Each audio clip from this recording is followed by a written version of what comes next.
At last, The Matrix Resurrections recap and review. Sup, everybody? We are back for another review. Today, we are going to be reviewing Matrix Resurrections. So, for those that don't know, the synopsis for the movie is, in a world of two realities, everyday life and what lies behind it, Thomas Anderson, played by Keanu Reeves, will have to choose to follow the White Rabbit once more.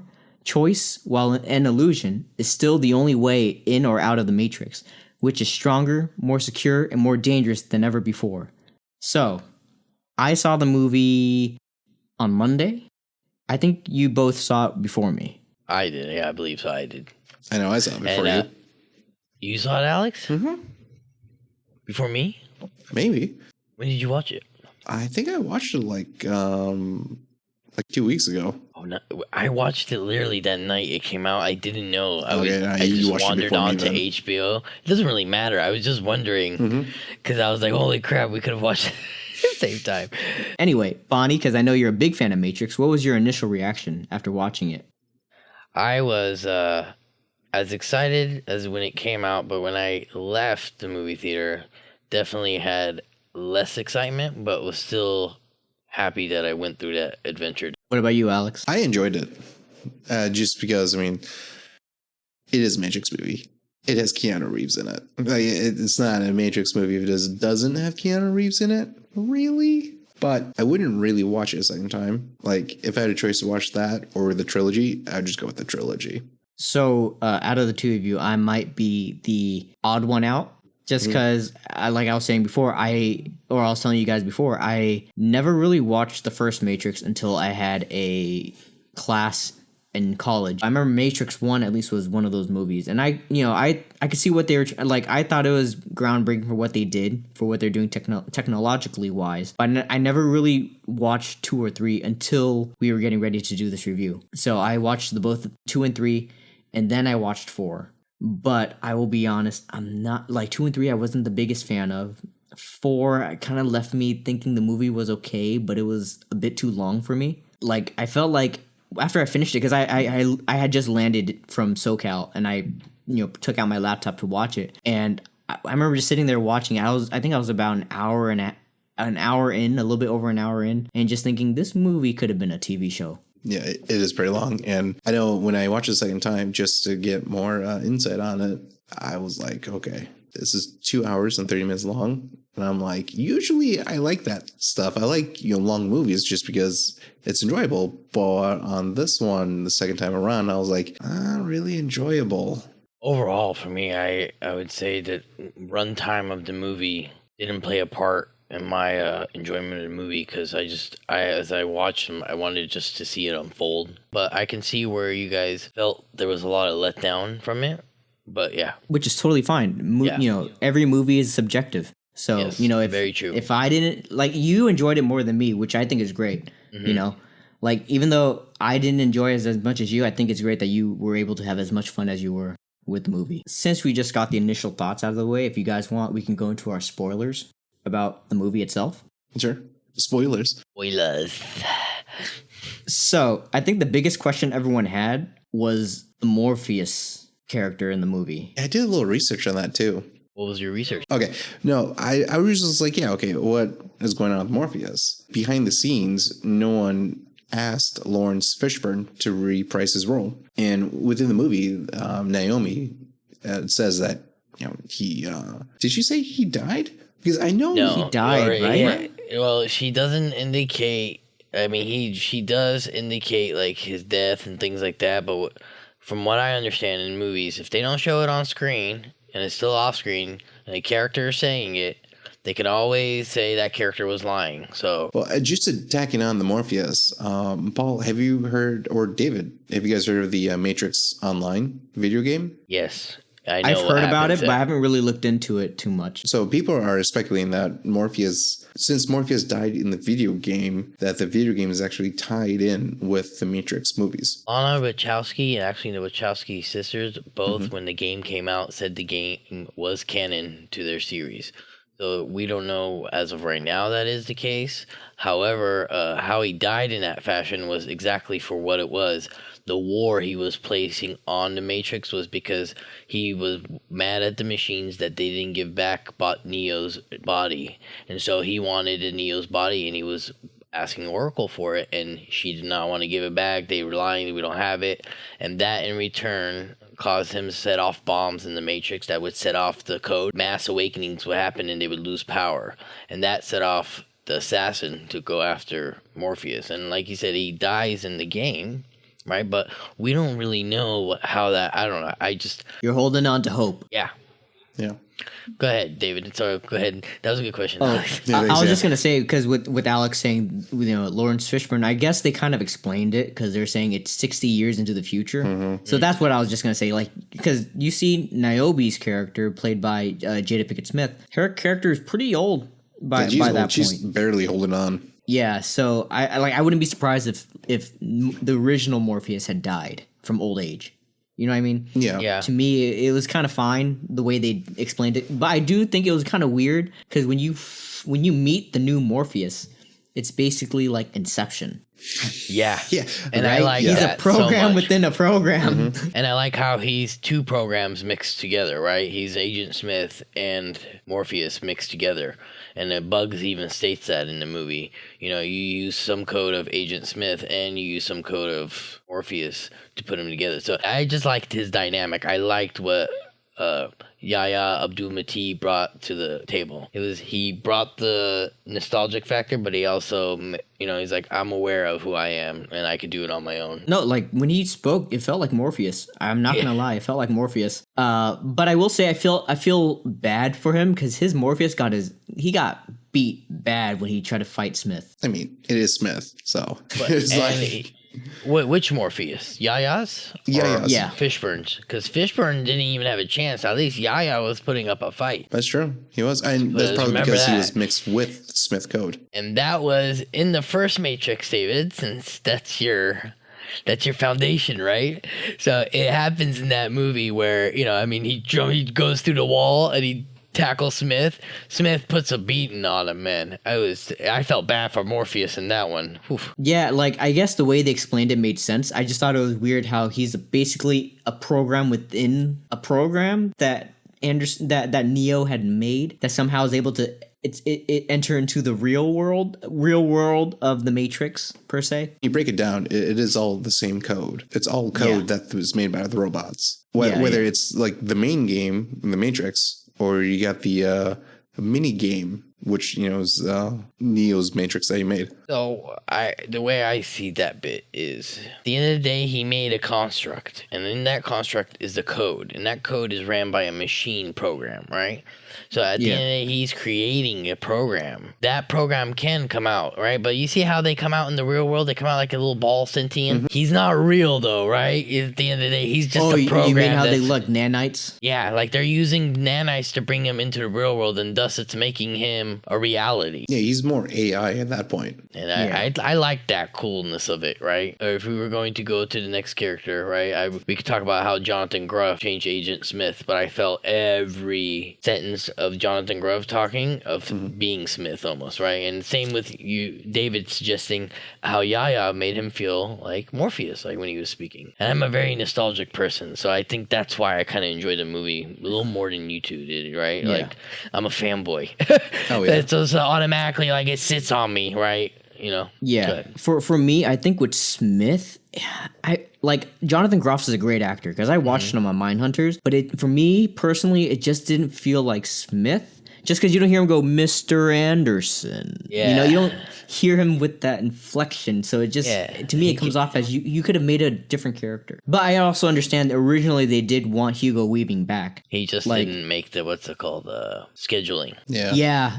I was reading, he said that which Wachowski sister directed this movie? Lana. Yeah. Apparently Hugo Weaving said that she wasn't willing to compromise because he was working on a play at the time. So he just couldn't make the time to, like, they just couldn't fit him into the schedule. And the more research on that Morpheus character, that comes from Warner Brothers. Warner Brothers had told her, look, you're going to be putting in older actors. We need younger actors for the younger age groups that are going to tie in. So that's why we're getting the younger, Yaya. Yaya's been in quite a bit of movies lately, especially Candyman. And, Jonathan Groff, like you said, you saw him in Mindhunters. So they've got a good fan base going, and I feel like they've got a mesh between the old fan base and a newer fan base coming in. So. That makes sense. But I mean, overall, I was fine with Jonathan Groff. I just felt like you could have given him a different character's name. That way, you leave the door open for Hugo Weaving to come back anytime. Yeah, I like that idea. I mean, technically, he still could come back. Just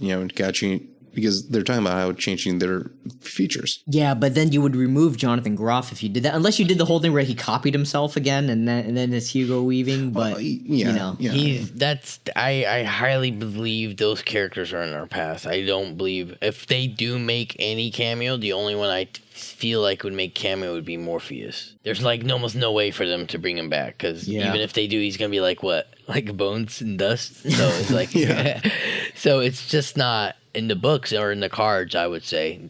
Maybe even Agent Smith would be, but I wouldn't. I want to see how Jonathan Groff can make it his own. And that's the thing with Jonathan Groff and this character. I couldn't see Hugo Weaving saying those some of the same lines as Jonathan Groff. I agree. Thomas and things like that, right? Yeah, good. Yeah, or especially in the beginning, when he was smoking a cigarette, I stopped calling it a habit. Yeah, some of the lines, smoothness.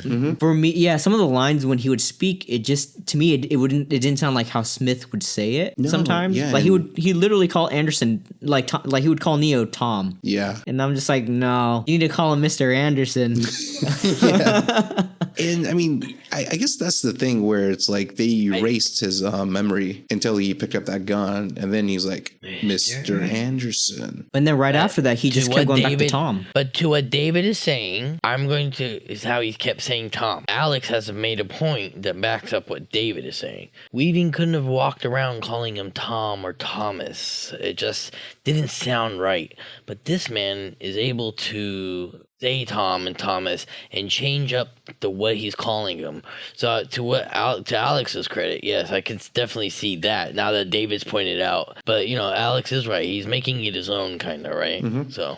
Which again leads to why I think you could have given his character a different name rather than relying on the Smith character. Yeah, that's true. There's other agents, but I just think they established that as how the Oracle said that he is your yin to your yang, and he's the positive and you're the negative, blah blah blah. So I think that he's the other side of the coin. So it would be hard to do that basing off that lore. They would definitely have to retcon that, right? So yeah. I could see why she definitely we gotta put him Smith. We got a Smith, So another thing we should talk about probably is how meta the movie is. Oh yeah, because the whole part when they're talking to Tom Anderson and his team, they're like, "Oh, Warner Brothers wants us to make a fourth Matrix movie," and they just kept saying "If you're making a sequel, it has to be this. What are we changing?" Game. Yeah, it's a game. Yeah. Game. And I'm just sitting there. I was like, okay, you guys are really trying to make this real meta right now. I was thinking, or even sorry. I was just thinking, is this gonna be the theme of the movie? It's people are forced into this. They're like, I guess. I started wondering that was did they put this intentionally? Were they forced to make this movie? What's happening? Yeah, here? I believe it. I believe that. I feel like they were telling her either you do it or we just take you off and we have someone else do it. And I remember during the whole montage moment that they had in the movie, it just seemed like Keanu Reeves' note was become a meme. Because you see him this whole montage, and he just looking all tired, waking up, and he's just looking lost at times. Mm-hmm. I definitely liked when Bugs came into the movie. It took you out of that meta aspect. I literally felt like she pulled us out of that theme of the movie back into the real theme of the movie. Is okay, get out of Matrix. I guess another thing that I wanted to talk about was the kung fu martial arts sequence in the movie. It's because the original Matrix movies, what I liked when they shot the kung fu scenes were it's wide shot, you see all the movements, it's not quick cut. But this one, it was so many edits. Like, I'm watching it and I felt like I had the idea that maybe these actors didn't get enough time to even practice these moves. Like me growing up as a kid that watched a lot of kung fu movies, like just watching it and I'm thinking like, oh, this is way too many cuts. And it's so close too. The way someone told me was it's kind of like how Marvel shoots their action scenes, but to me it's a little worse because they cut at the worst moments. Where I could see literally the actor's hand is like this, like you're doing a form in martial arts, and I'm just like, oh, I would not have shown that. I would not have even taught him to keep his arm like that. Like he was doing a form, or like what they say in karate, kata. The cuts were almost as bad as Live Free or Die Hard. Yeah. They almost were as bad as that. So at points, it was pretty smooth. And just to what David is saying, right? Those little fighting scenes, they could have gone better. Even when Neo fought Agent Smith down in the basement, right? That scene when he runs off the wall, like it was cut right at the point where he's about to kick him. You know what I mean? He kicked him in the face twice, and both times it didn't give me the full impact like Matrix usually does, like David is saying, right? You saw Agent Smith catch a fist to his face in one movie, but here we can't even catch a foot going to someone's face. So I definitely see where David is making that point that the cuts were just... Another thing, I guess, that I noticed, I think this kind of adds on to why I felt the movie was a bit too long, was that it relied a lot on old footage from the original trilogy. It really did. What did you guys think of that? Do you think that was a cheap trick, or do you think that was a style of art that they were trying to bring a nostalgic factor? I feel like it is to catch people up who haven't seen the first three or haven't seen it in a long time and just needed the memory jogged. And I did find it interesting how they had like some of the cut scenes, some of the scenes from the previous trilogy in the actual movie to where the characters were watching it. I was like, oh, okay. And they're like, oh, this is from Neo's video game. And I'm like, it's a little more high tech for a video game, but okay. For me, like, it made sense at times, but at other times I'm just like, okay, you guys are just trying to fill up space. Like, you could have done it better than just showing me a clip of the old movie. There was times where they did it where I could feel Neo was feeling that scene, right? Where his mouth went in, like started getting shut, and then Neo remembered it. So scenes like that, or even the deja vu cat, things like that, that's why I felt like they were placed in there, right? But then, like David's saying, I agree with him that some of them were just put in there for like no reason, like the bullets falling from the chopper. I didn't need to see that again. But when Neo's jogged from the memory of like the mouth closing, yes, that's necessary. So I just, you could tell maybe out of, if there was 8 of them, 5 of them were fillers. Yeah, but I do feel like because they added, at least for me, I just felt like they added so much of the old footage that it added up on the film time. Like when we meet Niobe, honestly, I don't think we had to show an old clip of her from the past. We could have just kept it as it was. Oh, when she's hugging Morpheus? Yeah. Like, because, I mean, I like the scene where she's crawling to see the machine war. That's cool. Yeah, they should have just kept that. Like, there was no need for me to show me, oh, like, he hugged. Okay, I remember.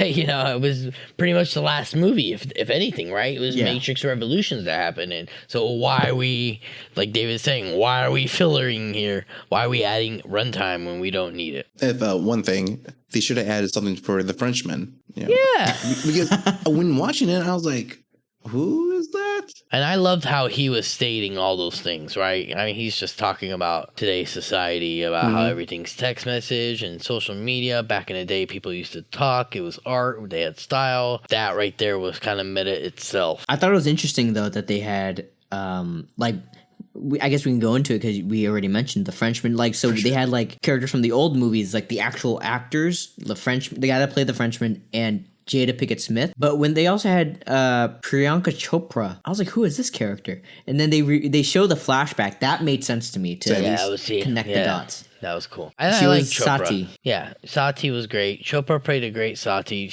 I felt the same energy coming from her as I did when I first met Sati. But I agree with Alex too. Maybe the Frenchman, Merovingian, should have had more of a role.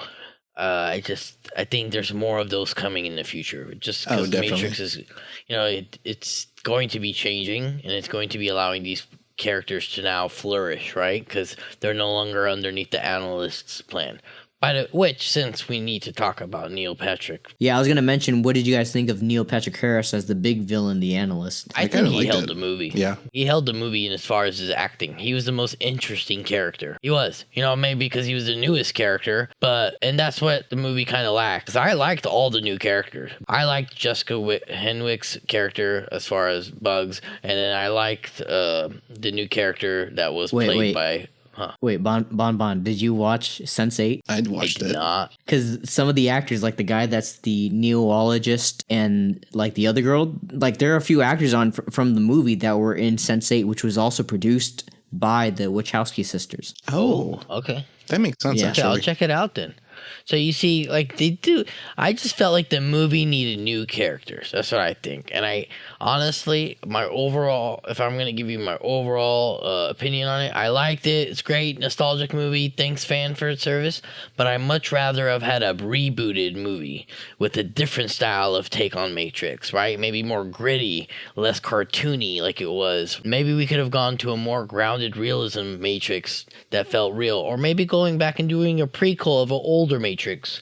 There was a lot of things they could have done rather than just make a sequel of the Matrix trilogy. But overall, enjoyed it. If I gave it a rating, I'd probably say... Wait. I wanted to ask your opinion, because you're the biggest fan out of all of us. Okay. What was your opinion on Neo and Trinity now both becoming the one?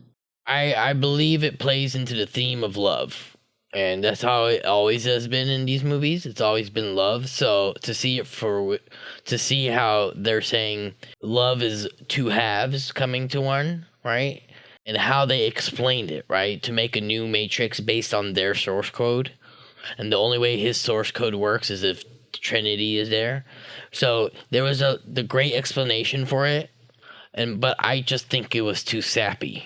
I much have rather had Trinity just be the one, if we were going to change it up. But again, they're retconning lore, and that's why I don't like it as much, right? But it was always Neo was the one that was the strongest one that fought the agent, that did make it to the Machine City, that did make the deal, that did make the sacrifice. And I just don't see how Trinity comes into that factor. She was way dead before he made the deal and all that stuff. So to me, again, too sappy for that reason, right? But okay, nostalgic factor, and I see how the theme of love is coming into hand. I just want to see what they're going to do with it in the future before I give it my final stamp. But if I were going to tell you right now, I wasn't happy with it as much as I thought I would be. Yeah, for me, it was just like, you said that there was only one, and now there's two. How are they exactly the one? Yeah. Maybe they're the one together. Exactly. Yeah. They complete one whole, right? And that's what they're trying to play. Like, you can't break a heart in half. It's going to be half of a heart. But if you put a heart together, again, like I said, it's cool and all, right? The theme has always been love. He saved her in the first one. She saved him, or he saved her in the second one. She saved him in the first one. It's always been there one way or not. So They should have released this on February 14th. why? Oh. Love. That's a good one. Speaking of the Matrix, Sonic had a trailer. It says blue quill or red quill because he's fighting Knuckles. Oh, that's funny. It's a good trailer. You That's a guys good should one. watch it later. But going back to our thing, what rating would you give it, David? So before this review, I was ready to give it a Ooh. 4 or 5 out of 10. But Okay. after talking, I understand what they're trying to do and stuff. I'd probably bump it up to a 6, but again, like I'm not the biggest fan of the Matrix. I like the first one, but the second and third one I wasn't a big fan of. But this one I'd probably give it a 6 out of 10. Nice. What about you, Alan? Yeah, I'd probably go with like a 6.3. Just because it's like, okay, I did feel a little out of it, especially the second time around. And I mean, in my initial watch, I enjoyed it. I liked it. But that's the thing. I wouldn't have the same enjoyment on the, second go around. I have to wait a little bit longer for me to forget it and then come back to it. How many times have you watched it? Me too. I've watched it 3 times. Oh, So okay. only because I watched it with I watched it once with my girlfriend, and then I watched it by myself because she was talking too much. And the third time I watched it with my dad to like kind of show it with him. But my rating of the movie, I gave it a like David. I came into the video maybe with a 7.2, but after talking it out and hearing even your guys' side, I'd probably say 6.8. Okay. 6.8. Yeah. So pretty average. Out of 10. Mm-hmm. Yeah, it was average. I more agree with you guys that it was very lackluster and it could have filled in a lot of things. But again, my nostalgic factor kicks in a lot. No, definitely. And I mean, my nostalgia factor would kick in way more if they had like Hugo Weaving back. It'd be like, oh. Hugo Weaving or even Mike Fishburne. Man, that guy is just, he would have been nice to see him and Keanu again, and then we're going to go see him again in John Wick. I know, right? That would be so great. So that would have been cool to see him back. Honestly, they should have made the action scenes a bit more similar to John Wick. Because another thing I noticed, I forgot to mention, was some of the fight scenes, I felt like they relied a bit too much on the old, like there's that one moment where Smith is punching against Neo against a brick, and you see the arms does that like kind of weird speed movement thing. Yeah. Like I get back in the late 90s, early 2000s, that's cool. But doing it again, it felt a bit dated.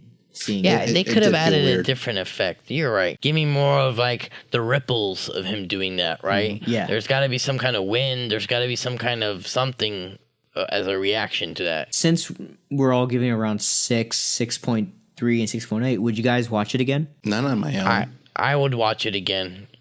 I rewatch movies quite a bit, so I put that in my rewatch list, definitely. I think I would watch it again if I was watching it with another person. I don't see myself really pulling it out to watch by myself. Yeah, I mean, I wouldn't watch it tonight. By the way, if you like what you hear, please like and subscribe. And leave a comment regarding any movie or any TV shows you'd like us to review and recap. And follow us on Instagram at 3 Buds in a Movie. Well, that's all, folks. We got a review and we got a recap of Matrix Resurrections. Thanks for tuning in and listening. We appreciate you guys and look forward to our next podcast coming. Thank you.